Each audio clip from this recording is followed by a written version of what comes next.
Job 40. Moreover, the Lord answered Job, and said, Shall he that contendeth with the Almighty instruct him? He that reproveth God? Let him answer it. Then Job answered the Lord, and said, Behold, I am vile. What shall I answer thee? I will lay mine hand upon my mouth. Once have I spoken, but I will not answer, yea, twice, but I will proceed no further. Then answered the Lord unto Job out of the whirlwind, and said, Gird up thy loins now like a man. I will demand of thee, and declare thou unto me. Wilt thou also disannul my judgment? Wilt thou condemn me that thou mayest be righteous? Hast thou an arm like God? Or canst thou thunder with a voice like him? Deck thyself now with majesty and excellency, and array thyself with glory and beauty. Cast abroad the rage of thy wrath, and behold every one that is proud, and abase him. Look on every one that is proud, and bring him low. And tread down the wicked in their place. Hide them in the dust together, and bind their faces in secret. Then will I also confess unto thee that thine own right hand can save thee. Behold now Behemoth, which I made with thee. He eateth grass as an ox. Lo now, his strength is in his loins, and his force is in the navel of his belly.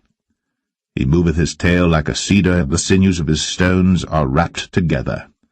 His bones are as strong pieces of brass, his bones are like bars of iron. He is the chief of the ways of God. He that made him can make his sword to approach unto him.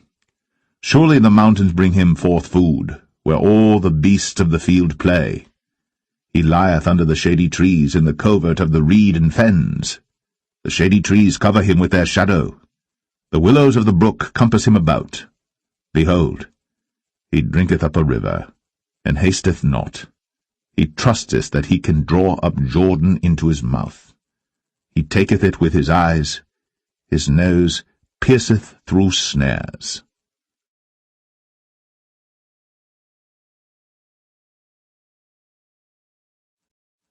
Job 41.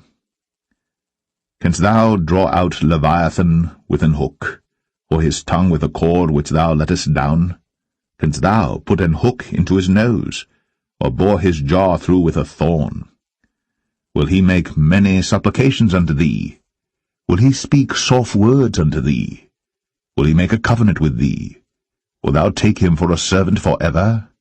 Wilt thou play with him as with a bird, or wilt thou bind him for thy maidens? Shall the companions make a banquet of him? Shall they part him among the merchants?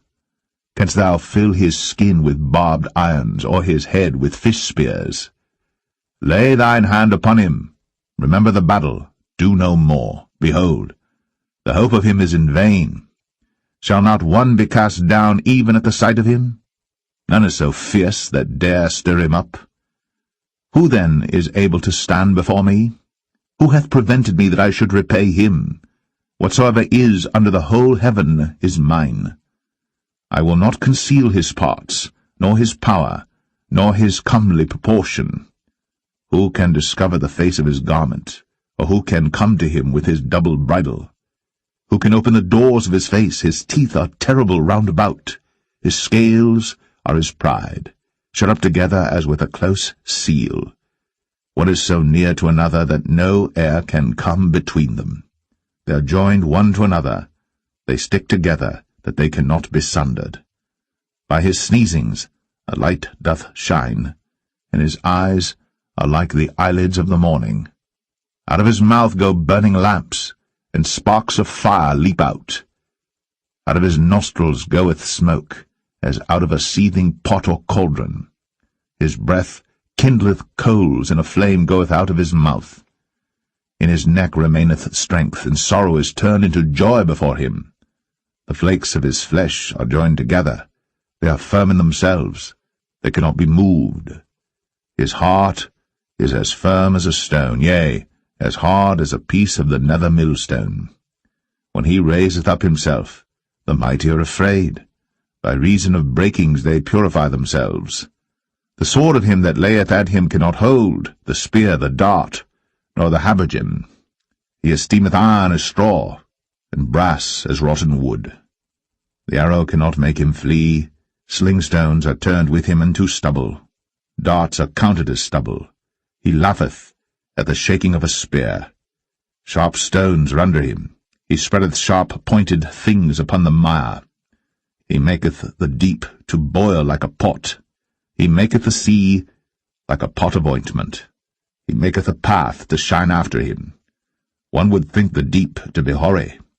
Upon earth there is not his like, who is made without fear.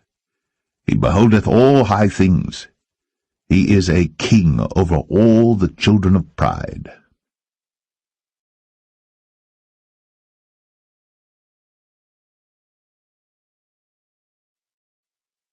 Job 42.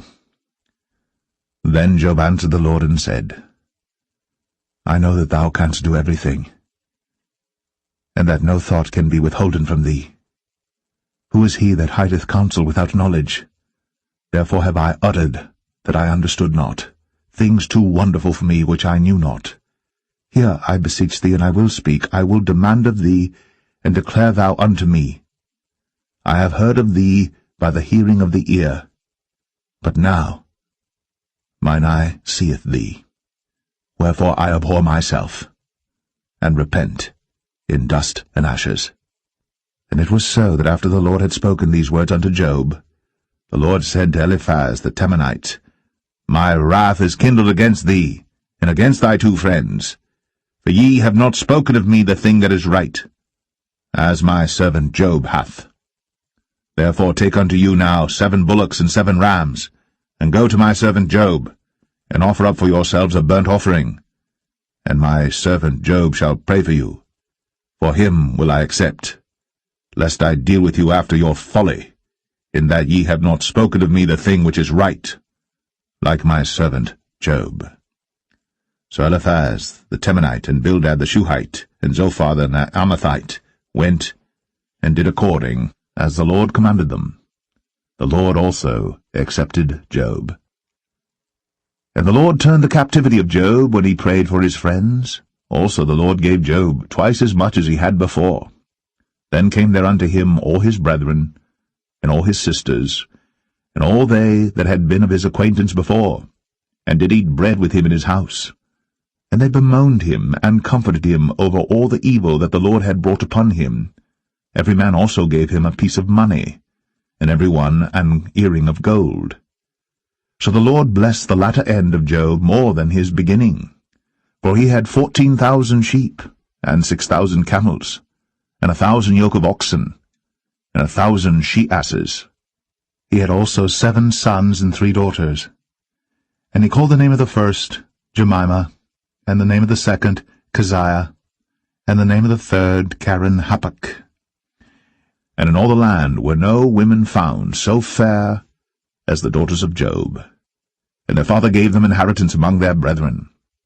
After this lived Job 140 years, and saw his sons, and his sons' sons, even 4 generations. So Job died, being old and full of days.